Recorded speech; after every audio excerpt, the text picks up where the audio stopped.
हम लोग श्रीमद् भागवतम के तीसरे स्कंद के 31वें अध्याय के दूसरे श्लोक से आगे पढ़ेंगे। इससे पहले कि श्लोक में हम जाएं, हम लोग तथ्य पढ़ने वाले हैं। तथ्य क्या है? तथ्य मतलब वास्तविकता। तथ्य टीका लिखी गई है श्रीला भक्ति सिद्धांत सरस्वती ठाकुर जी के द्वारा भागवतम के ऊपर। तो उसी का एक सेक्शन है। इसमें ने कुछ और नहीं लिखा है। बेसिकली जो चैतन्य पार्ट 1 के 201 से लेकर 240 श्लोक तक श्लोकों को उद्धृत किया है, जहां श्रीमन चैतन्य महाप्रभु निमाई पंडित अपनी माता शची माता को भी सेम उपदेश दे रहे हैं, गर्भवास के दुख के बारे में बता रहे हैं। तो वो थोड़ा पढ़ लेते हैं, उसके बाद फिर हम लोग, लिखा गया है तो पढ़ते हैं, इंटरेस्टिंग है, और उसके आगे फिर हम लोग श्लोक पे जाएंगे। मेरे साथ में अगर बोलना चाहें तो मेरे साथ में बोलेंगे। कॉल एंड रिस्पॉन्स में थोड़ा अधिक समय लगेगा, साथ में बोल लीजिए। गर्भवासे यत दुख जन्म बाबरणे कृष्ण सेवक माता की छुई ना जाने। आप बोलिए, अनुवाद पढ़ते जाइएगा। गर्भवास में, जन्म में या मरण में जो दुख होता है, माता कृष्ण के सेवक को, माता मतलब हे माता, कृष्ण के सेवक को उसके बारे में कुछ भी पता नहीं होता है। माता कृष्ण के सेवक को उसके बारे में कुछ भी पता नहीं दो होता बातें हैं है। कि कृष्ण के सेवक इन सब चीज़ों में पढ़ता नहीं है, और दूसरा है कि कदाचित वह जन्म ले भी रहा है तो उसको इस दुख से कोई प्रभाव नहीं पड़ता है। ठीक है, ये भी बात है। किसी किसी केस में वो भगवान की भक्ति में सुख में निमज्जित रहते हैं। फिर कह रहे हैं आगे, लेकिन अब उनका वर्णन कर रहे हैं जो भगवान का भजन नहीं करते हैं। जगतेरा पिता कृष्णा ये ना भजे बाप पितृद्रोही पातकीरा जन्म जन्म ताप। कृष्ण जगत के पिता हैं, जो पिता की भक्ति नहीं करते, ऐसे पितृद्रोही पापी को जन्म जन्म में कष्ट भोगना पड़ता हाँ, तो है। जिनके बाप बोलते हैं कि भक्ति कर रहे हो तुमको बाप की सेवा करनी चाहिए, तो उनको बोलो अरे बाप, हम बाप की ही सेवा कर रहे हैं, नहीं तो असली बाप की सेवा नहीं करेंगे तो जन्म जन्मांतर ताप भोगना पड़ेगा।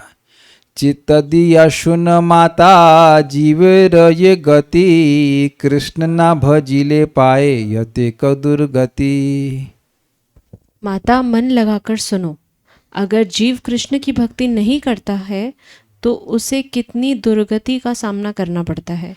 मरिया मरिया पुनः पाए गर्भवास सर्व अंग है पूर्व पापेर प्रकाश। बार बार मरने के बाद जीव पुनः गर्भवास प्राप्त करता है और उसके सभी अंगों में पूर्व जन्मों के पापों का प्रभाव दिखाई देता है। तो जो पूर्व जन्म का पाप होगा उसके अनुसार से उस अंग में कोई कठिनाई उत्पन्न होगी। समझ रहे हैं? कटु अम्ल लवण जन्यनी जत खाए अंगे गिया लागे तार महामोह पाए। माता जो कड़वा, खट्टा और नमकीन भोजन खाती है, वह गर्भस्थ जीव के अंगों को प्रभावित करता है और उससे बहुत पीड़ा का अनुभव और होता है। शायद ऐसा होता है कि जब गर्भ में शिशु होता है तो खट्टा खाने का अधिक मन करता है। मैं जनरली सुना गया इस प्रकार से। अब बताओ, उसको बताया जाए कि भाई बच्चे को कितना कष्ट होगा तो शायद नहीं मानती हैं। I don't know what do they experience. मासमय अंग कृमि कुले बेड़ी खाए घुचाईते नाही शक्ति मरए ज्वालाए। मांसमय अंग को कीटों का समूह घेर कर खाता है, उन्हें हटाने की शक्ति नहीं होती और जलन से जीव तड़पता आज है। दोपहर हम रेस्ट कर रहे थे, सोच रहे थे कि आज तो मच्छर नहीं काटेगा, मच्छर नहीं लगाते। ओ बस 15 मिनट के अंदर पता नहीं कहाँ से झीं झीं झीं काटना। तो सोचिए तुरंत हम मच्छरदानी उठे, मच्छरदानी खोल ली। तो गर्भ में कौन सी मच्छरदानी खुलती है? और आप तो हाथ भी नहीं हिला सकते, और कोई कपड़ा भी नहीं है कि मतलब कुछ अंग छुप जाए तो कीड़े ना काटे। So amazing. नहीं, अमेजिंग मीन्स फ्राइटनिंग। नड़ीते ना पारे तब तो पंजरेरा माझे तबे प्राण रहे भवितव्यतार काजे। गर्भस्थ जीव तप्त पिंजरे जैसे गर्भ में हिल नहीं सकता, तब भी प्राण भाग्य के कारण शरीर में बना रहता है। ये समझे बात? ये समझ में आई किसी को बात? देखिए, गर्भ जो है वो पेट के पास में, तो पेट तो अग्नि का स्थान है, तो वो पिंजरा क्यों? क्योंकि एकदम दबा हुआ है और सब तरफ अग्नि अग्नि, हीट ही हीट है, इसलिए बोल रहे हैं। तो सब तरफ अग्नि हो, हीट ही हीट हो, तब भी कैसे जिंदा जिंदा रहेगा? तो कह रहे हैं भाग्य के कारण उसको आगे भी तो जन्म लेना है, इसलिए भगवान देव की अध्यक्षता में वह जन्म लेता है, वो नहीं मरता उसमें। आगे पढ़िए। कोनो अति घातकीर जन्म नाही है, गर्भे गर्भे होए पुनः उत्पत्ति प्रलय। किसी भी अति घातक जीव का जन्म नहीं होता है, गर्भ दर गर्भ में बार बार उत्पत्ति और विनाश होता रहता ये बात है। समझ में आया? जो लोग बहुत पाप करते हैं उनको सुबह का मतलब उनको सूर्य देखने को ही नहीं मिलता। वो गर्भ में आते हैं, गर्भ का कष्ट भोगते हैं, वहीं मर जाते हैं। अबॉर्शन कहते हैं ना, जो नेचुरल अबॉर्शन भी हो जाता है ना, कि बच्चा जन्म नहीं लिया है तो वो कुछ समय तक तो दुख भोगा ना गर्भ में, वो जन्म नहीं ले पाया, उसका हैप्पी बर्थडे नहीं हो पाया, पूरे गर्भ में दुख भोगा, फिर उसके बाद दूसरे गर्भ में जाएगा, फिर दुख भोगेगा, ऐसी स्थिति हो रही। अब ये आपको याद है कि मैंने बताया था आप लोगों को, हमने सुना था भक्तों से, और यहाँ प्रमाण मिल रहा है कि कोई व्यक्ति अबॉर्शन करता है या करवाता है जैसे भी है, तो अब उसको क्या दंड मिलेगा? यही दंड मिलेगा। कई कई जन्म उसको जन्म नहीं मिलेगा, केवल गर्भ का कष्ट मिलेगा।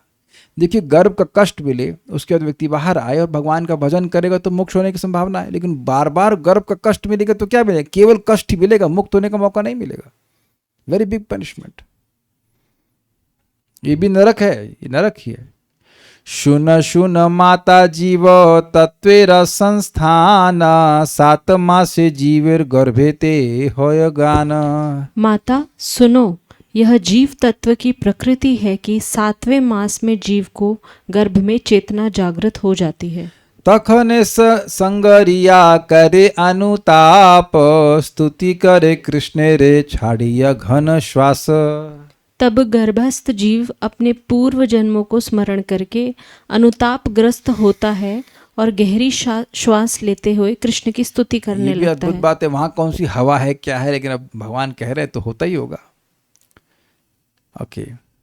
रक्ष कृष्ण जगत जीवेर प्राणनाथ, तुम बई दुख जीव निवेदिते कात। हे कृष्ण, जगत के सभी जीवों के प्राणनाथ, मेरी रक्षा करो, तुम्हारे अलावा यह दुख कहाँ निवेदन करूं। उस समय अब तो स्पष्ट है कि गर्भ में तो कोई और सुनने वाला भी नहीं है, तो स्पष्ट समझ में आ रहा है कि भगवान के अलावा कोई नहीं। देखिए, अब एक दृष्टि से ये बहुत बड़ा ज्ञान है, क्योंकि इस जगत में हम सभी लोगों का ये अज्ञान है कि भगवान के अलावा भी कोई है हमारी रक्षा करने वाला, है कि नहीं है अज्ञान। क्योंकि ऐसा ही अनुभव होता है कि कहाँ भगवान सहायता कर रहे हैं, ये सहायता कर रहा है, वो सहायता कर रहा है, वो सहायता कर रहा है कि नहीं? डॉक्टर सहायता कर रहा है, दोस्त सहायता कर रहा है, मित्र कर रहा है, ऐसा कर रहा है, वैसा कर रहा है, डेंटिस्ट सहायता कर रहा है। तो आप देख रहे हैं कि इस जगत में इल्यूजन हो जाता है कि ये सहायता कर रहा है, वो सहायता कर रहा है, भगवान क्या कर रहे हैं। लेकिन एक बहुत बड़ा ज्ञान यहाँ गर्भ में है कि अब कोई और सहायता के लिए दिख ही नहीं रहा। कौन सहायता कर सकता है? कुछ नहीं। ये इंटरेस्टिंग बात है। यहाँ पे प्रार्थना भगवान से बड़ी सिंसियरली प्रार्थना करना है। ये कर ये बंदी प्रभु छड़ाए से इसे, सहज मृतेर प्रभु माया कर किसे। हे प्रभु, जो बंधन में डालता है वही तो मुक्ति भी देता है। मान लो भगवान पूछे कि मैं सहायता कैसे कर सकता हूं, तो क्या आप ही बंधन में डाले, इसलिए आप मुक्त कर सकते, इसलिए क्या रहे। तो फिर सहज रूप से मृत के प्रति आप माया क्यों करते हैं? ये बात समझ में नहीं आती। इसमें श्रील भक्ति सिद्धांत ठाकुर जी टीका करते हैं कि देखिए, जो भजन नहीं कर रहे हैं तो जीवन अभी मृत हो ही सा, भागवत कहती है मरा हुआ है।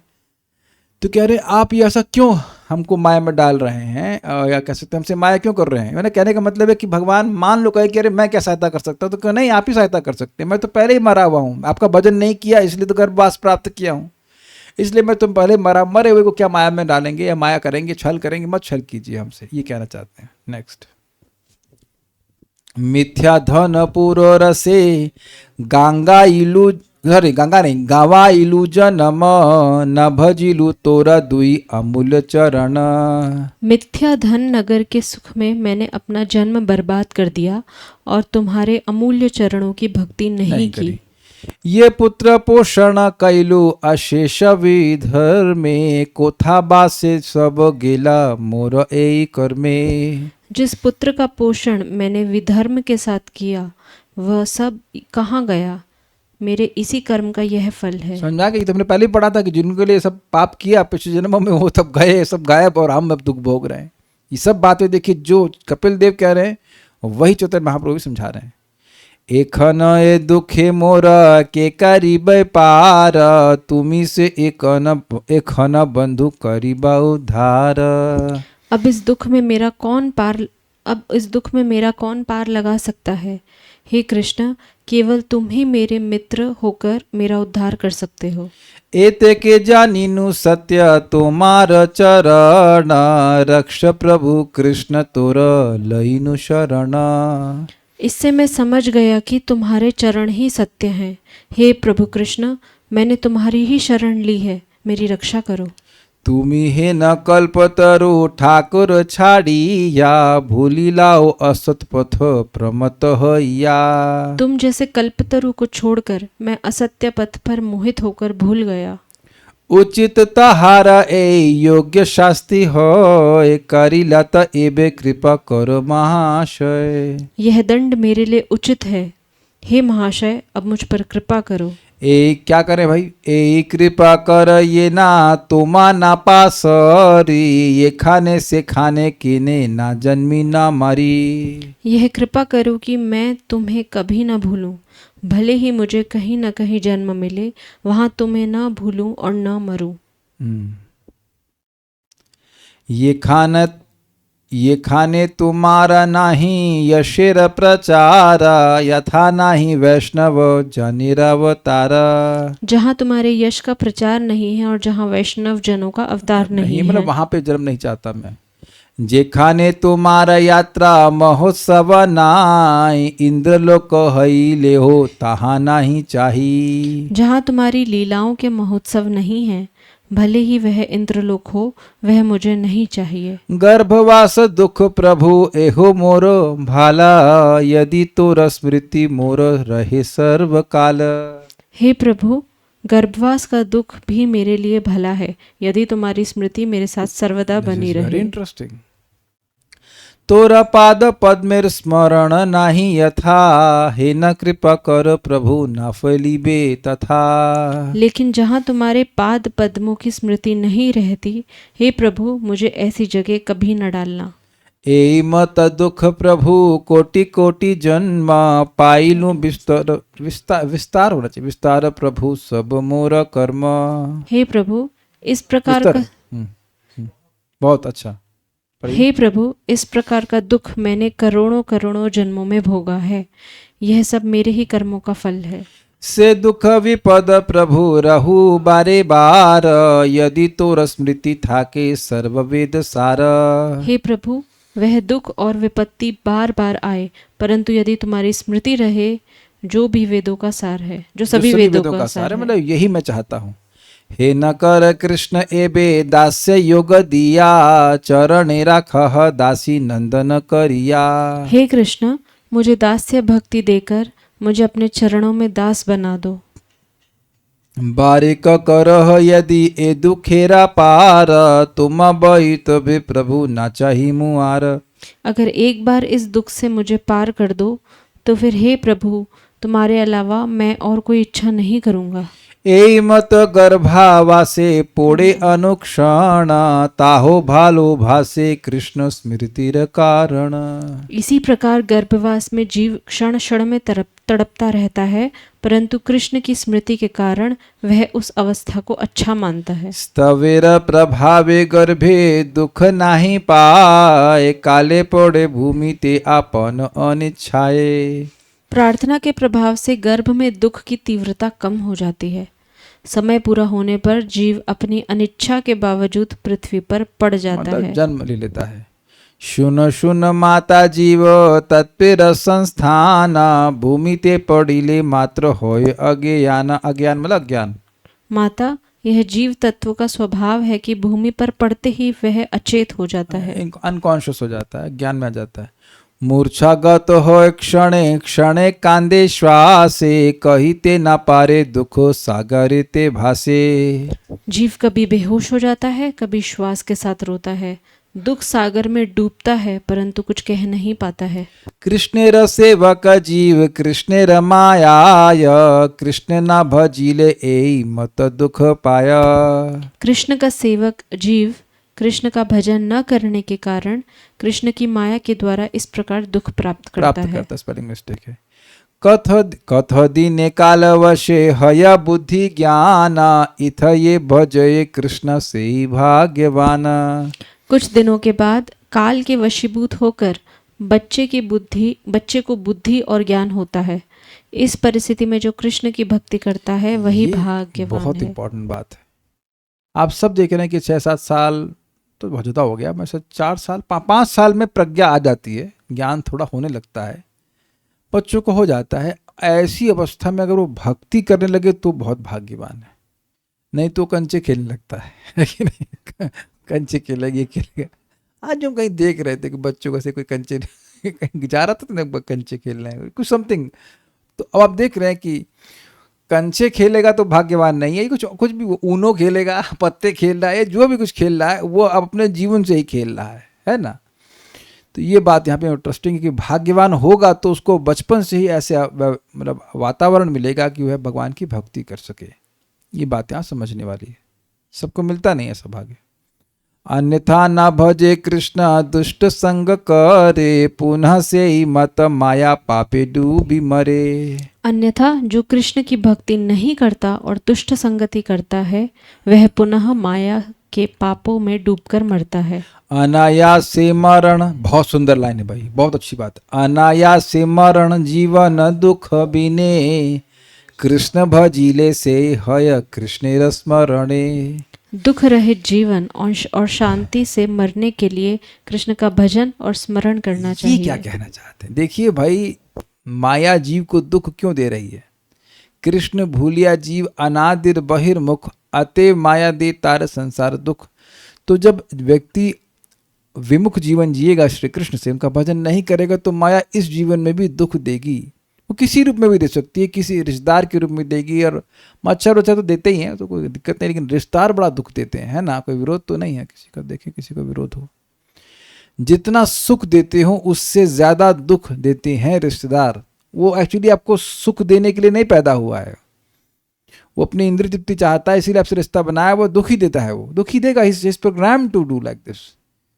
तो जो क्यों ऐसे व्यक्ति हमारे जीवन में आ रहा है? क्योंकि जीवन में भगवान से वैमुख्य है। जितना विमुखता होगी उतनी पिटाई होगी, और मरते समय ये शब्द क्या है? अनायास से मरण है। आयास मतलब प्रयास, प्रयत्न, और अनायास मतलब बिना प्रयास के मरना। मतलब कचेड़ कचेड़ के नहीं मरेगा व्यक्ति, पहले ही शरीर से आसक्ति का मोती चली जाएगी और बड़ी शांति से व्यक्ति की मृत्यु होगी। जिस चीज से हम आसक्त नहीं होते हैं, जब वो छीनी जाती है तो कष्ट नहीं होता है।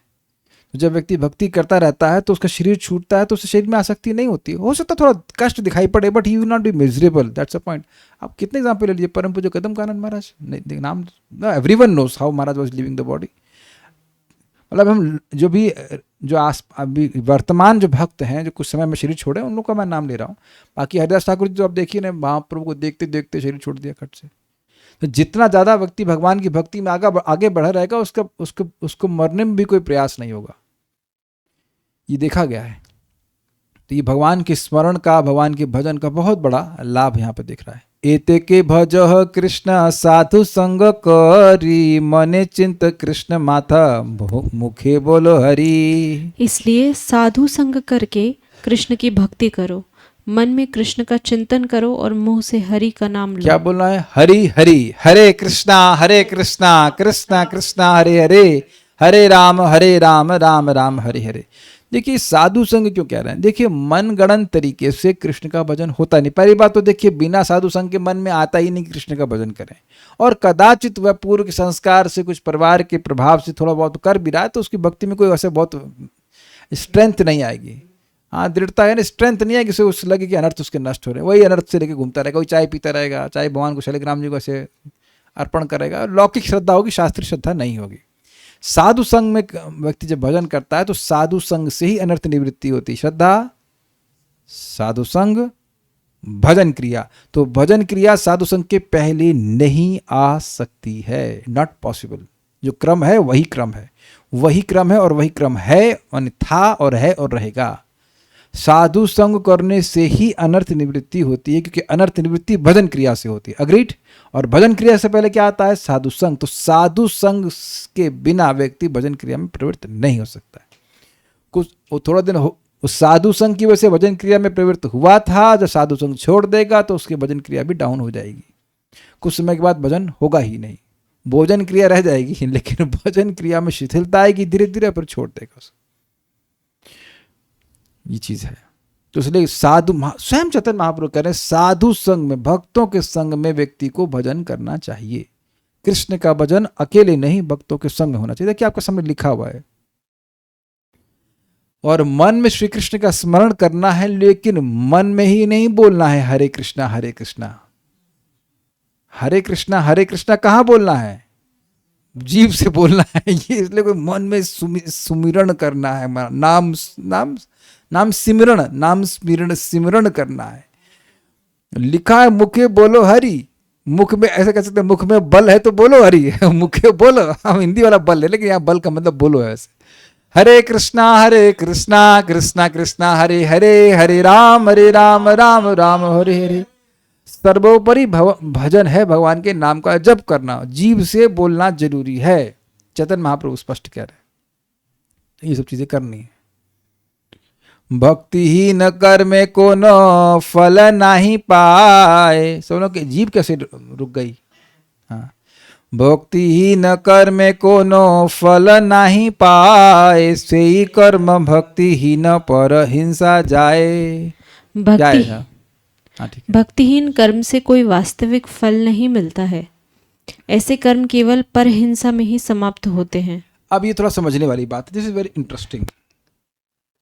भक्तिहीन कर्म क्या होंगे? जो भक्तिहीन कर्म है वो क्या होंगे? दूसरा नाम क्या होगा उनका? भौतिक कर्म। और दूसरा नाम स्पष्ट करते हुए कुछ, इंद्रिय तृप्ति हमारा फेमस शब्द है। अगर कृष्ण की इंद्रियों की संतुष्टि नहीं कर रहे हैं तो दूसरा ऑप्शन क्या बचा? अपनी इंद्रियों की संतुष्टि। और अगर अपनी इंद्रियों की संतुष्टि के लिए व्यग्र है तो हिंसा वह करेगा ही। आज तक जितनी भी हिंसाएं हुई हैं वह अपनी इंद्रिय की तृप्ति की वजह से ही हुई हैं। स्वीकार है? यहां तक कि जीव अपने प्रति भी हिंसा कर रहा है। अभी शराब पी रहा है, मांस खा रहा है, ये हिंसा है ना अपने प्रति। इसको आत्मघाती हैलो, कहाँ एक भजन है इसमें बोलते हैं। और भागवत में भी आया है आत्महा, अपना ही हनन, अपने को मारने वाला है। निर्देवम मनुष्य से करके कुछ है कि ये मनुष्य देह ये एक सुंदर नाव की तरह है। गुरु कर्णधारम, ऐसा करके भी व्यक्ति कैप्टन है गुरु, ऐसा सब प्राप्त होने के बाद भी कोई अगर ना भजन करे, इस जगत को नहीं तारे तो वो आत्मा है, अपने आत्मा का हनन करने वाला है, नष्ट करने वाला है। तो ये खुद से भी हिंसा करेगा और दूसरे के प्रति भी हिंसा करेगा। तो ये सब चैतन्य महाप्रभु ने सिखाया। चैतन्य भागवत मध्य खंड प्रथम अध्याय श्लोक 201 से 240 आप लोग बाद में देख लेना। अब हम लोग आगे बढ़ते हैं। अब हम लोग बात कर रहे हैं फर्स्ट से आगे की। फर्स्ट में हमने सुना था श्री भगवान उवाचा कर्मणा देव नेत्रेणा जंतुर्देहपत्तये स्त्रियः प्रविष्टोदरम पुंसो रहितकणाश्रय। तो यहाँ इस अध्याय में भगवान राजसी गति अर्थात मनुष्य योनि कैसे प्राप्त होती इसका वर्णन कर रहे हैं। क्योंकि पिछले अध्याय में भगवान ने वर्णन किया था कि मनुष्य की योनियों से नीचे जितनी भी योनियां हैं उनको अनुभव करके व्यक्ति मनुष्य योनि को प्राप्त करता है। तो यहाँ वर्णन कर रहे हैं डिटेल में कैसे प्राप्त करता है। कर्मणा देव नेत्रेण, अपने कर्मों के द्वारा और भगवान की अध्यक्षता में जंतु या जीव देह को प्राप्त करने के लिए स्त्री के उदर में प्रविष्ट करता है। कैसे प्रविष्ट करता है? पुंसः रित कणाश्रय, पुरुष के वीर के कण का आश्रय लेकर के। अब उसके बाद क्या होता है मेरे पीछे बोलिए। कललम त्वेक रात्रेणा, अरे अब शास्त्र में नहीं बोलना, मेरे पीछे बोलना। कललम त्वेक रात्रेणा पंचरात्रेण बुद्बुदम दशाहेन तु करकंधो पेषण्ड वा ततः परम कललम त्वेक रात्रेण पंचरात्रेण बुद्बुदम दशाहेन तु करकंधो पेषण्डं वा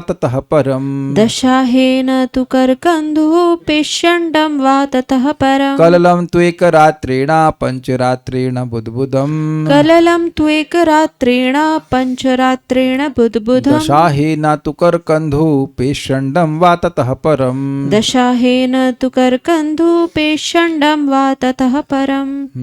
कललं त्वेकरात्रेण पञ्चरात्रेण बुधबुधम् कललं त्वेकरात्रेण पञ्चरात्रेण बुधबुधम् दशाहेन तु करकन्धु पेषण्डं वा ततः परम् दशाहेना तु करकन्धुः पेषण्डं वा ततः परम्।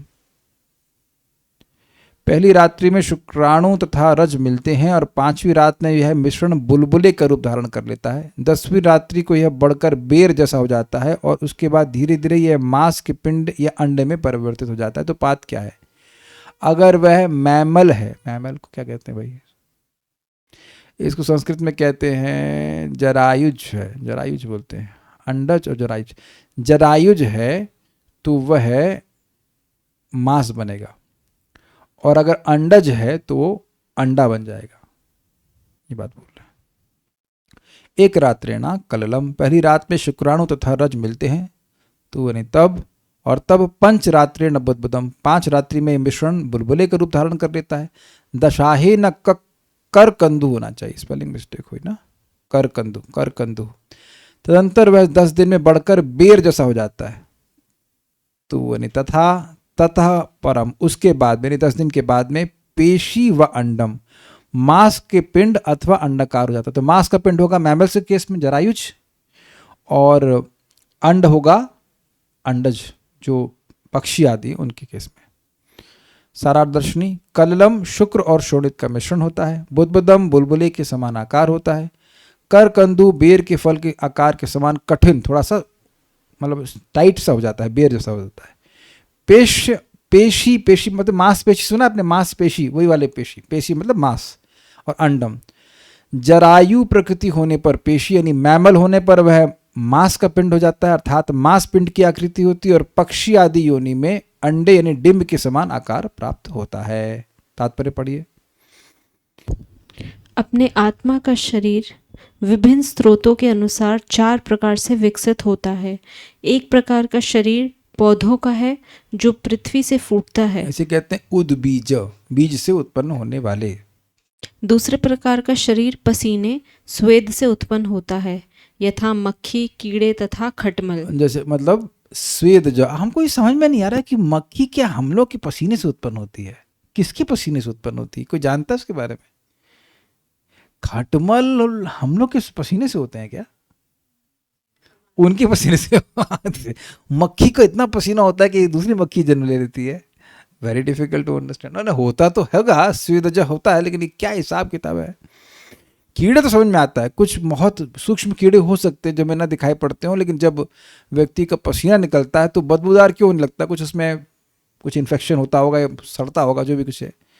लेकिन बात थोड़ी हमको समझ में नहीं है, मक्खी कैसे उत्पन्न होती है? खटमल।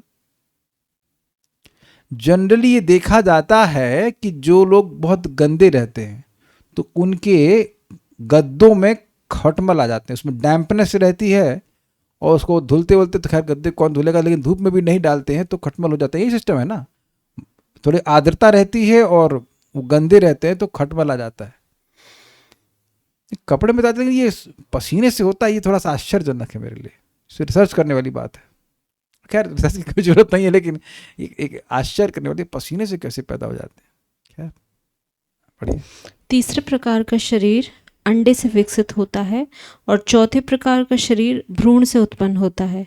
इस श्लोक से सूचित होता है कि शुक्राणु तथा रज के मिलने के पश्चात धीरे धीरे शरीर मांस के पिंड में या अंडे में विकसित होता है। पक्षियों में अंडा बनता है और पशुओं तथा मनुष्यों में मांस का पिंड बनता है। इसमें स्पष्ट है, कुछ बताना नहीं है। मासेन तु शिरोद्वाभ्याम बाह्यंग्राद्यंग विग्रह, मासेन तु शिरोद्वाभ्याम बाह्यंग्राग्यंग विग्रह, मासेन तु शिरोद्वाभ्याम, मासेन तु शिरोद्वाभ्याम बाह्य अंग्याद्यंग विग्रह, बाह्य अंग्याद्यंग विग्रह, नखलोमास्थि चर्माणि, नखलोमास्थि चर्माणि, लिंग छिद्रोद्भवस्त्रिभिः, लिंग छिद्रोद्भवस्त्रिभिः, लिंग छिद्रोद्भवस्त्रिभिः। कोई बात नहीं, पढ़िए अनुवाद। तो ये सिंपल पढ़ना ही है, 1 महीने के भीतर सर बन जाता है। कितने फास्ट हैं, दुनिया के सारे साइंटिस्ट मिलकर नहीं सर बना पाए, भगवान 1 महीने में सर बना दिए। ठीक है, 1 महीने के भीतर सिर बन जाता है और 2 महीने के अंत में हाथ, पांव तथा अन्य अंग आकार पाते हैं। Means they are not fully developed but seems कि उनका कुछ शेप्स आ जाता है। आप लोग बायोलॉजी में पढ़े हैं सब? सही सही सही जा रहा है ऐसे कुछ, या याद नहीं होगा? अब तो याद नहीं, ठीक है। तीसरे मास के अंत तक नाखून, अंगुलियां, अंगूठे, रोएं, हड्डियां तथा चमड़ी प्रकट हो आती है और इसी तरह जननेंद्रिय तथा आंखें, नथुने, कान, मुंह तथा गुदा जैसे छिद्र भी प्रकट होते हैं। अन्य में देखिए, तू मतलब तदंतर उसके बाद मासीना 1 मास में, 10 दिन के बाद की बात हुई थी, अब 1 महीने के बारे में बात हो रही है। मासीना 1 मास में शिरो अर्थात शेर, सिर, द्वाभ्याम दूसरे महीने में बाहु, अंग्री यानी पैर आदि, अंग विग्रह यानी अंग निकल आते हैं, यानी अंगों का एक स्वरूप, एक फॉर्म आ जाता है। त्रिभी तीसरे महीने में, ट्राइमेस्टर बोलते हैं, क्या बोलते हैं उसको, something of that sir, English में ट्राइमेस्टर बोलते हैं, तीसरा महीने का होता है। तीसरे महीने में नख यानी नाखून, हमको सेमेस्टर याद है आईआईटी का सेमेस्टर मतलब 4 महीना होता है यार, 6 महीना semester, first semester, second semester. Anyways, नख, नाखून, लोम यानी रोम, छिद्र, अस्थि, हड्डियां, चर्मानी चमड़ी, लिंग यानी स्त्री पुरुष के चिन्ह, और छिद्र मतलब अन्य छिद्र जैसे कि आंख, क्या प्रपात ने अनुवाद किया, आंख, आंखें, नथुने, कान, मुंह, गुदा आदि सब प्रकट हो जाते हैं। उद्भव मतलब उत्पन्न हो जाते हैं। कोई व्याख्या नहीं करने की जरूरत है, सारार्थ दर्शनी देखिए। द्वाभ्याम मतलब 2 मास में उसके हस्त पाद आदि अंगों का विग्रह अर्थात विभाग होता है, मतलब डिवीजन हो जाता है। वो कुछ व्याख्या नहीं, कोई टीका नहीं है। चतुर्भिर्धातवः सप्त, चतुर्भिर्धातवः सप्त, पंचभिः शुत्रुडुद्भवः, पंचभिः शुत्रुडुद्भवः, षड्भिर्जरायुणावीतः, षड्भिर्जरायुणावीतः, कुक्षौ भ्राम्यति दक्षिणे। कुक्षौ भ्राम्यति दक्षिणे। इसमें इंटरेस्टिंग बातें आएंगी, पढ़िए अनुवाद। गर्भधारण के 4 महीने के भीतर शरीर के 7 मुख्य अवयव उत्पन्न हो जाते हैं। इनके नाम है रस, रक्त, मांस, चर्बी, हड्डी, मज्जा तथा वीर्य। और आप जानते हैं कि इसका क्रम पढ़ाया गया था आपको गर्भ उपनिषद से कल, कि कैसे एक से एक आगे बढ़ता है। रस से आता है रक्त, रक्त से मांस, मांस से चर्बी, चर्बी से ऐसे करके। अब ये प्रपा जरूरी नहीं कि उसी क्रम में रखे हों, लेकिन एक कुछ क्रम रखा गया था, इससे ये बनता है, इससे ये बनता है, इससे बनता है, और अंत में वीर्य बनता है। हाँ, 5 महीने में भूख तथा प्यास लगने लगती है और 6 मास के अंत तक झिल्ली, जरायु के भीतर बंद गर्भ, भ्रूण उदर के दाहिने भाग में चलने लगता है। झिल्ली का मतलब हुआ एक, क्या बोलते हैं, क्या बोलते हैं बांग्लादेश में, एमनियोटिक, आगे एमनियोटिक सैक इंग्लिश में बोलते हैं। वो एक झिल्ली होती है, से बच्चा पूरा पैक हो जाता है अंदर से, वो बात है बोल रहा है कि उसके अंदर वह डेवलप हो जाता होगा 4 महीने में। चतुर्भी गर्भ धारण के 4 महीने के भीतर सप्त शरीर की रक्त आदि 7 मुख्य अर्थात रस, रक्त, मांस, चर्बी, हड्डी, मज्जा तथा वीर्य धातु अर्थात धातुएं उत्पन्न हो जाती हैं पूरी तरह से। पंचमी 5वें मास में शत्रुड यानी भूख और प्यास उद्भव लगने लगती है, भूख और प्यास लगने लगती है। षड भी जरायुणा 6वें मास में वह झिल्ली में वेतः यानी लिपट कर, वेत मतलब होता है उसे घेर करके, उस एमनियोटिक सैक में पूरी तरह घेर करके माँ की दक्षिणे कुक्षौ भ्राम्यति दाहिने कोक में घूमने लगता है। इसका मतलब हमको ज़्यादा समझ में नहीं आ रहा है। इसका मतलब या तो ये है कि बच्चा दाईं तरफ टर्न कर जाता है, ऐसा कुछ होता है, मूवमेंट करने लगता है। तो दाईं तरफ मूवमेंट करने लग जाएगा तो इसे प्रपात बताएंगे, इसमें दाईं तरफ मूवमेंट करेगा तो लड़का है, और अगर लेफ्ट तरफ मूवमेंट करेगी तो लड़की है। तो जो लड़के हैं वो राइटिस्ट हैं और लड़कियां लेफ्टिस्ट है। This out is there, it's interesting. पता नहीं माँ को समझ में आता है कि राइट घूम रहा है कि लेफ्ट घूम रहा है, माँ ही जाने। लेकिन अगर ऐसा हो रहा है, आप उस माता जी को पूछ सकते हैं जिनका भी गर्भ हो रहा है, तो उनको पूछेगा कि राइट जा रहा है कि लेफ्ट जा रहा है। लेकिन अभी कौन सी महीने में, ये 6 मास में ना, 6 महीने के बाद पूछना कि राइट जा रहा है कि लेफ्ट जा रहा है। राइट जा रहा है तो वी कैन टेस्ट ऑल्सो कि राइट जा रहा है तो फिर देखते हैं आगे बच्चा लड़का होता है कि नहीं, और लेफ्ट जा रहा है तो अब जुड़वा होंगे तो राइट लेफ्ट अपना सिस्टम बना लेंगे। लेकिन ये है, जो भी माताएं आगे जन्म देंगी तो ये पढ़ लीजिएगा, पता पहले सोच लीजिएगा बच्चा लड़का है कि लड़की। After 6 months you can make a guess. And then if actually it works, तब देखिए कि भागवत सच है कि नहीं।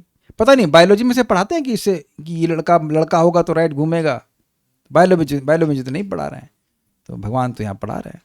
सारा दर्शन पढ़िए, जब पढ़ता हूँ, जरायुणः वीता, वीता मतलब घिरा हुआ, 6 मास में जरायु अर्थात गर्भवेष्टन के द्वारा आवृत होगा। गर्भवेष्टन वही मतलब एमनियोटिक सैक बोलेंगे, एक प्रकार का झिल्ली है, वो कवर कर लेती है। अब वो देखेंगे झिल्ली जो है वो अंडे के अंदर भी होती है ना, उसमें कि वो चूजा अंदर से निकलता है, तो वो एक तो हार्ड कवरिंग है, उसके अंदर एक झिल्ली भी होती है, उसी तरह की मनुष्यों में भी होती है झिल्ली।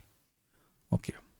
दक्षिणे कुक्षौ, माता के दक्षिण कुक्षी में भ्रमण करता है, पेट मतलब गर्भ के दक्षिण तरफ। दक्षिण यह पुरुष देह होने के कारण कहा गया है, क्योंकि पुम गर्भ मतलब पुम गर्भ मतलब हो गया कि पुरुष गर्भ दक्षिण दिशा में, स्त्री गर्भ वाम दिशा में जाता है, ऐसी प्रसिद्धि है। तो मतलब ये एक लेके चल रहा है कि वो मनुष्य जन्म, पुरुष जन्म ले रहा है इस तरह से, लेकिन स्त्री भी इसी प्रकार से जन्म लेगी। तो बोल रहे हैं कि अगर लड़का है तो वो दाईं तरफ जाएगा और लड़की है तो लेफ्ट जाएगी। ऐसा क्यों पता नहीं।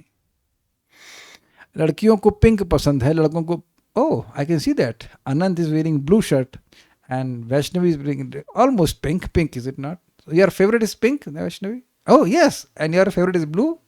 नहीं, पिंक तो नहीं होगा कम से कम अनंत, है ना? तो लड़कों का पिंक तो नहीं होगा, हमारा तो ब्लू है। मतलब ब्लू ऐसे नहीं पहनते, तो वाइट पहनते हैं, लेकिन ब्लू अच्छा लगता है, ऐसे कोई दिक्कत नहीं है। सनक सनातन प्रभु कहते थे, man are from Mars and women are from Venus.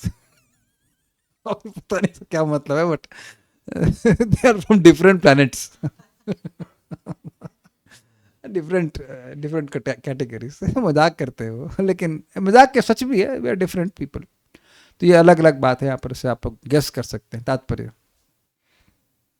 6 बढ़िया तात्पर्य। 6 मास के अंत तक शिशु का शरीर पूरी तरह बन जाता है, और यदि वह भ्रूण नर हुआ तो दाहिनी ओर चलता है, किंतु मादा होने पर बाईं ओर चलता है। ठीक है, आखिरी श्लोक का, मातुर्जगधान पानाद्यैर्, मातुर्जगधान पानाद्यैर् एतद् धातुर असम्मते, एतद् धातुर असम्मते, शेते विणमूत्रयोर्गर्ते, शेते विणमूत्रयोर्गर्ते, सजन्तुर्जन्तु संभवे, सजन्तुर्जन्तु संभवे। माता द्वारा ग्रहण किए गए भोजन तथा जल से पोषण प्राप्त करके भ्रूण बढ़ता है, और मलमूत्र के घृणित स्थान में जो सभी प्रकार के कीटाणुओं के उपजने का स्थान है रहा आता है। मातु, उस समय माता के जगध अर्थात खाए हुए अन्न और पान आदि यानी जल इत्यादि से धातु उसकी धातुएं पुष्ट होती हैं, रक्त, रस, रक्त और मज्जा, मांस और हड्डी, वो सब उससे पुष्ट होती अंदर ही अंदर। बेसिकली जो माँ ने खाया उसका जो रस बनेगा, वो रस ही सीधे बच्चे को पुष्ट करता है, ये बात है। सह जंतु संभवे, देखिए दो जंतु शब्द का प्रयोग हो रहा है अलग अलग तरह से। इस प्रकार वह जंतु, वह जीव जंतु संभवी, जहां कीड़े उत्पन्न होते हैं, उस असम्मते, सम्मत मतलब इंग्लिश में सम्मत का मतलब क्या होता है? सैंक्शनड। और असम्मत मतलब जिसको सम्मति नहीं मिला, अच्छा स्थान नहीं है वो। कोई हमारे घर में आके बाथरूम बैठ के क्लास सुनेगा? Who would like to do that? Latrine में जाकर कौन क्लास सुनना चाहेगा, अगर मतलब फोर्स ना किया जाए तो? ये काहे का हैप्पी बर्थडे है भाई? मतलब देखिए, ठीक है जगत में आप लोग बोलते हो हैप्पी बर्थडे, लेकिन जब पहला वाला हैप्पी नहीं तो अगला वाला बाकी कैसे हैप्पी? गिनती तो 1 से शुरू होती है ना। 1 वाला तो हैप्पी था नहीं, तो बाकी कैसे हैप्पी हो जाएगा? हैप्पी अगर कुछ है तो ये कि वो भजन कर रहा है, by every day if he is doing bhakti, then it is good. परम पूज्य राधा गोविंद महाराज बड़ी सुंदर बात बताते हैं, इसी माता कपिलोपाख्यान में बोलते हो, आप सुनिएगा, बड़ा सुंदर कह रहे हैं कि देखिए, किसी व्यक्ति को किसी पार्टी में बुलाया जाए, और उसको आने से पहले एक नाले में जिसमें मल मूत्र भरा उसमें डाल दिया जाए, फिर उसको बाहर निकालें और दे डंडे मारे जाएं और फिर कहें आपका स्वागत है, तो क्या वो दोबारा आना चाहेगा? हम लोग तो सुन के जाना नहीं चाहेंगे, है ना? लेकिन यहाँ यही ट्रीटमेंट मिल रहा है। एक व्यक्ति ने हमसे प्रश्न किया ये कि इस तरह से जन्म देने की क्या जरूरत थी? वस्तुतः देखा जाए तो पेड़ों का जन्म काफी क्लीन होता है। Do you agree with this? यद्यपि हम लोग पेड़ों को निम्न मानते हैं और माना भी गया है, लेकिन पेड़ों के जन्म में इतना कष्ट है ऐसा तो वर्णन नहीं किया गया है ऐसा कष्ट? या एटलीस्ट क्लीन है, मट्टी में बोया उसके बाद से उग गया। लेकिन यहां कितनी फजीयत है, ताकि अभी आप आगे देखेंगे उसका कारण है कि आगे वो प्रार्थना कर सके, वो सारा कुछ हो सके। इतना कष्ट पेड़ों में तो नहीं समझ में आ रहा कि पेड़ों में इतना कष्ट जन्म में होता है। हम गलत भी हो सकते हैं, हमको तो नहीं समझ में आ रहा कि इतना कष्ट होता है। शास्त्र में ऐसा वर्णन अभी तक तो हम लोग नहीं सुने कि पेड़ों के जन्म में इतना कष्ट होता है।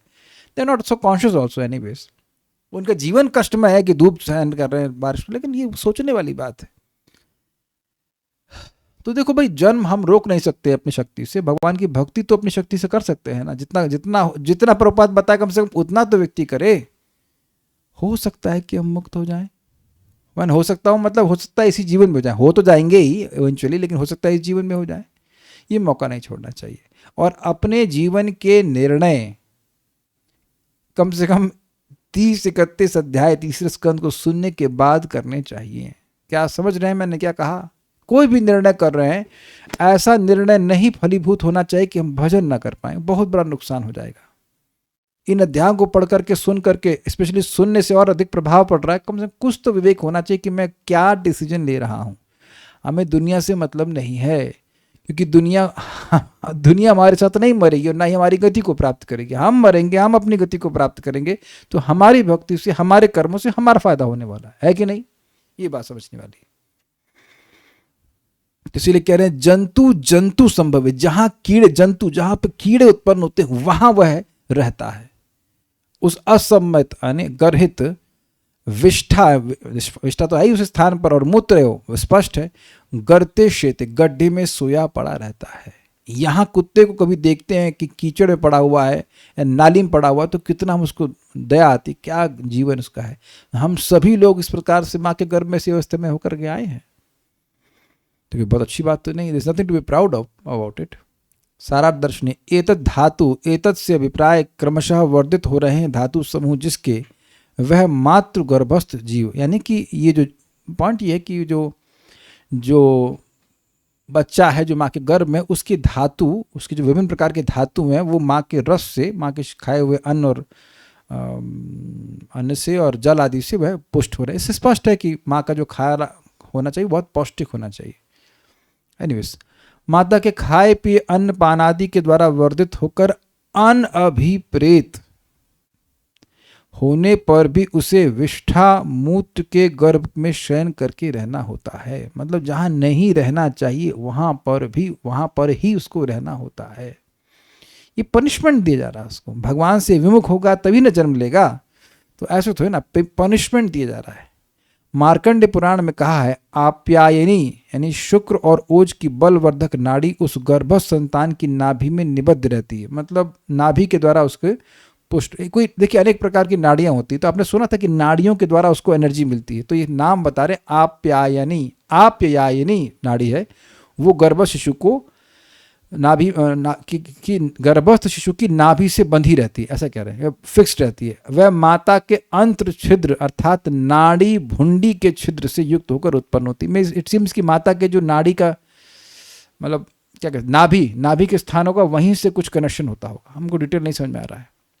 माता की खाई और पी हुई वस्तुएं उसे उस गर्भोदर में प्रवेश करती है, उसके द्वारा वह देह परिपुष्ट होकर वह गर्भस्थ जीव वहां वृद्धि प्राप्त करता रहता है। तात्पर्य पढ़िए, प्रपात तात्पर्य समझ में आ जाएगी बात। मार्कंडे पुराण में कहा गया है कि आप्यायनी अर्थात नाल बच्चे को माता की आंत से जोड़ती है और इसी मार्ग से माता द्वारा पचाया गया भोजन शिशु को जाता है। तो वो जो गर्भ की नाल है उसका कनेक्शन माता की आंत से, क्योंकि आंत ही सारा भोजन का जो तत्व है वो अवशोषित करती है। हाँ, इस प्रकार गर्भ के भीतर शिशु अपनी माता की आंत के माध्यम से पोषित होता है और नित्य प्रति बढ़ता रहता है।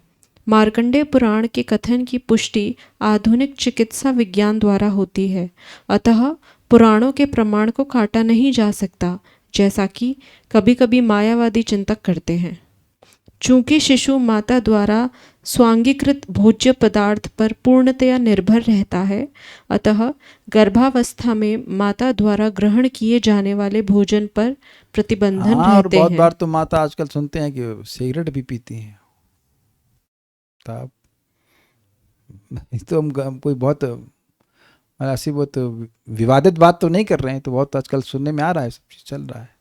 पिज्ज़ा खाती होंगी, कोलेस्ट्रॉल बच्चे का बढ़ जाएगा वो गर्भ में यहाँ, ठीक है। गर्भिणी माँ को अधिक नमक, मिर्च, प्याज आदि खाने की मनाही रहती है, क्योंकि शिशु का शरीर अत्यंत कोमल होता है और इस तरह की तिक्त वस्तुएं सहन नहीं कर सकता। स्मृति शास्त्रों में निर्दिष्ट गर्भिणी माता द्वारा करणीय तथा निषेध अत्यंत उपयोगी हैं। हमें वैदिक साहित्य से पता चलता है कि समाज में उत्तम शिशु उत्पन्न करने की ओर कितना ध्यान दिया जाता मैंने था। बहुत पहले पढ़ा था, हमको नहीं, उसको हम प्रमाण नहीं दे सकते कि नारियल खाने से, कच्चा नारियल खाने से बच्चे गोरे होते हैं। अब हमको ये, अभी हमारी बात पे विश्वास मत कीजिएगा कि हमने कहीं पढ़ा था, ये ग्रंथ था कुछ में पढ़ा था, मतलब हमको बड़ा इंटरेस्टिंग लगा। अच्छा ऐसा है, क्या होता होगा, अभी क्या क्या कह सकते हैं, लेकिन खाने पीने का प्रभाव पड़ता है, ये बात है। मुर्गा मांस खाएंगे तो फिर राक्षसी पैदा हो सकते हैं, ठीक है। समाज के उच्च वर्णों में प्रसंग के पूर्व गर्भाधान उत्सव का विशेष महत्व था और यह वैज्ञानिक भी है। देखिए बात क्या है, बात यह है कि मन पत्नी का, पति का कृष्ण भावना भावित हो, मन में प्रसन्नता हो, तब ऐसा शिशु उत्पन्न होता है जो कृष्ण भावना भावित हो। हम लोगों ने पढ़ लिया था ना गर्भ उपनिषद से कि अगर वो मन डिस्टर्ब है तो अंधी हो सकती संतान, या लूली हो सकती है, कुबड़ी हो सकती है। तो मन, अब ये देख रहे हैं कि मन है सूक्ष्म और उसका प्रभाव स्थूल रूप में किस प्रकार से आ रहा है। अब ये देखिए कि माता पिता की कितनी बड़ी रिस्पॉन्सिबिलिटी है कि कोई माता पिता किसी एक जीव को एक बहुत बुरा शरीर देने के लिए उत्तरदायी पूर्णतः हो सकते हैं, क्या उनकी मनस्थिति। लेकिन चक्कर क्या है कि आजकल कोई एजुकेशन ऐसी है नहीं, तो इसलिए फिर बाई चांस जो पैदा हो गया, जो मिल गया प्रसाद बट गया, ये वाली बात है। और क्या, कुछ जानकारी तो है नहीं। गर्भावस्था के समय वैदिक साहित्य कह रहे हैं फिर तो साउथ इंडिया के लोग गोरे होने चाहिए। अरे भाई मैंने कहा ना कि मेरी बात पे विश्वास मत कीजिए, हमको खुद विश्वास नहीं, खाली पढ़े हैं उसको, पुरानी बात याद है, बहुत पुरानी बात। तब मैं भक्ति में भी नहीं था, ऐसे पढ़ लिया था साउथ इंडिया के, सही बात है, साउथ इंडिया के लोग गोरे होने चाहिए तो नारियल बहुत खाते। मैंने कहा कि मेरी बात पे मैंने कहा कि सच है, मैंने ये जस्ट वेरीफाइड समवेयर, हमको नहीं पता डिटेल्स में, एग्जाम्पल दे रहा हूँ, कुछ था कि ये खाओ तो ऐसा होता है, खाओ तो ऐसा होता है, ये सब चीज़ें। इतना तो देखिए उपनिषद से हम बोल सकते हैं कि मनस्थिति गड़बड़ होगी तो अंधी लूली लंगड़ी संतान पैदा होगी, इतना तो हम प्रमाण से बोल सकते हैं, बाकी हमको नहीं पता।